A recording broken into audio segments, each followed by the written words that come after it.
Not a Friend, Part 2. 2 years ago, I was riding in the passenger seat of a former friend's car. We were on our way to the beach. He stopped in the right turn lane at an intersection, and we were rear-ended by the car behind us. I screamed from shock, particularly because I was hit in another car accident earlier that year. He was immediately about to get out of the car, and I told him not to. Why? Let the person who hit you approach you. That doesn't make sense. I see her. She's coming. The woman came to the driver's window to ask if we were all right, and he said yes, we're all right, thankfully. I'm sorry, I thought you were turning since you started to move forward, but I miscalculated. If you can still drive, let's pull over to the gas station right here to exchange information.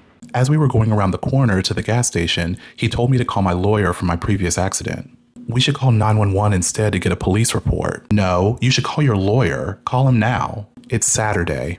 Oh yeah, offices are closed. He and the woman got out of their vehicles while I remained in the car. They decided to handle the matter themselves and exchanged information. Just before he pulled away, he thought perhaps he should call his neighbor. He commented that his neighbor knows a lot and always has good advice. Through the speakerphone, his neighbor said we should call the police to get a report. He said that's a good idea, thanked her, and said he'll call the police immediately.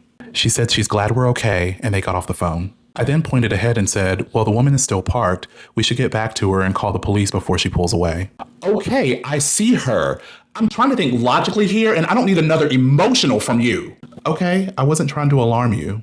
I see her. I went silent.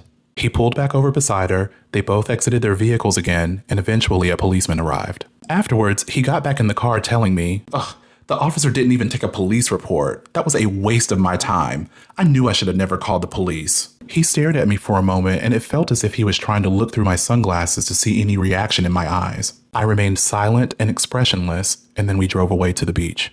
After we arrived, we noticed a woman talking to someone with her hands in the air, and I commented that she seems heated. He said, oh, kind of like how you were after the accident? What do you mean? Oh, come on. You were hysterical after we got hit. He flung his arms in the air like a wacky inflatable, imitating me. We gotta get to her. We gotta get to her.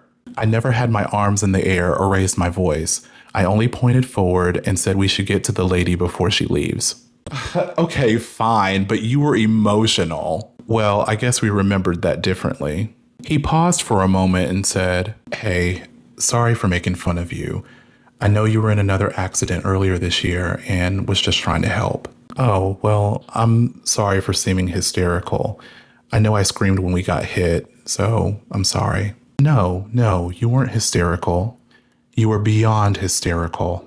Something in me just dropped. However, I still played it cool because I was riding with him and just wanted to get along to get home. I couldn't afford to Uber across 2 cities because I was moving in a week, and reacting would just support his claim. After he dropped me back off at my place, I was relieved. We had to communicate in the following days to file claims with the woman's insurance, and even during that process, he was talking to me condescendingly.